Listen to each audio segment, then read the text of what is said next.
Pilipino na nandito?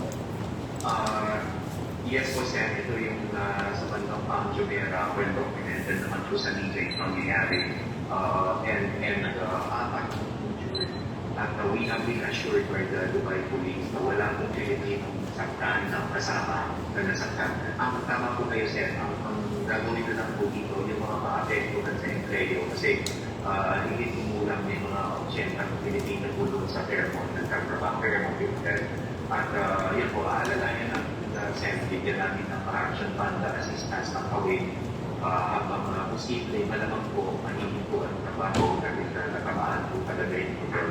And also, Sen, hindi lang dito sa Fairmont, we're generally monitoring the flight of Filipinos na natamaan din ng mga minsan ilan lang po are working the UAE authority sa Nakalan. So, pati sa airport, halimbawa.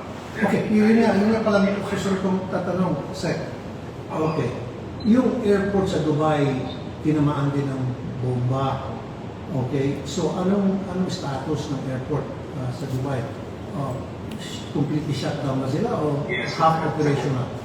Yes, ang pagkakalan ko siya na nakashutdown po yung airport, pati yung airspace, ang pagkakalan ko din po eh. So, kasi yun na natamaan yung airport at yun, we are also helping the OFWs there na nagkatrabaho sa airport.